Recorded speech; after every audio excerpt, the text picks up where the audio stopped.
So he's offering freedom, but primarily as a military strategy, aiming to weaken the rebel economy and labor force. He's using liberty as a tactical weapon. It's very cynical, and yet there's something obviously noble in freeing slaves. Right. Whatever his motives, it marked a pivotal moment in the history of slavery in America.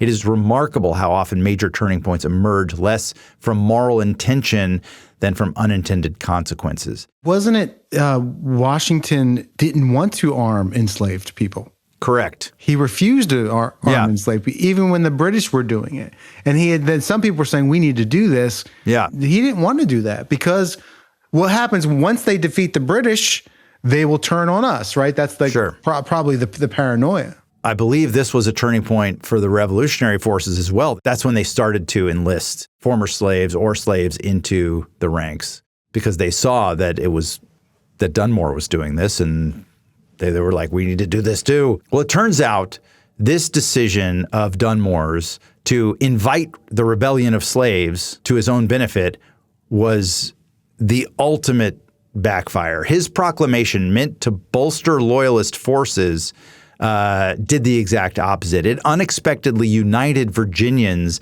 and supercharged the Patriot cause. Even folks who were kind of like on the fence, undecided, or even quietly rooting for the king, they were outraged.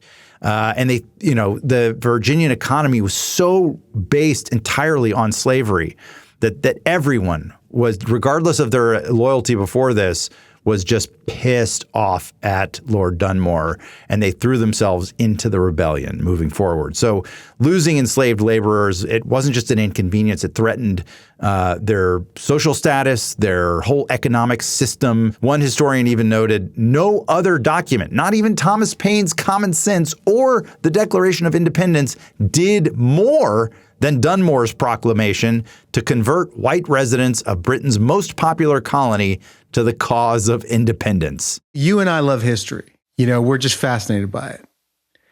And the deeper you get into American history, you need to learn to embrace somehow what united these guys to fight the British was the threat of being attacked by former slaves. They're slaves. And so it's like there are some people that don't want to teach certain parts of American history, but I say it's like you need to accept it all. I like to say the good, bad, and the ugly. You gotta be able to take it all in and hold it all in together, the good, the bad, and the ugly. George Washington, amazing. No one else ever like him. The man gave away power. The man had absolute power, served 2 terms as president, and said, you know what? I'm going home. I'm going to go sand my floors. I'm going to go grow hemp.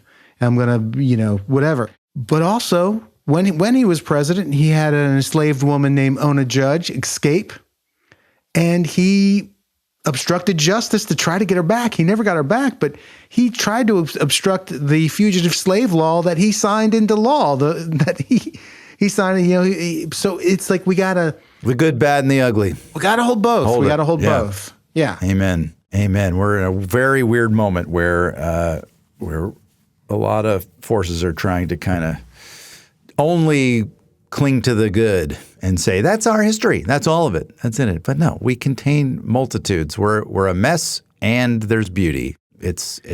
We contain multitudes. Alexis Coe says, you're not guilty of anything unless you deny it. Mm-hmm. All we can do is be the best people we can today to each other. Yeah, and we need the most amount of data to do that. Yeah, right. We need the most honest accounting of the world and and history and science and whatever else. We need the most and best data to be the best versions of ourselves.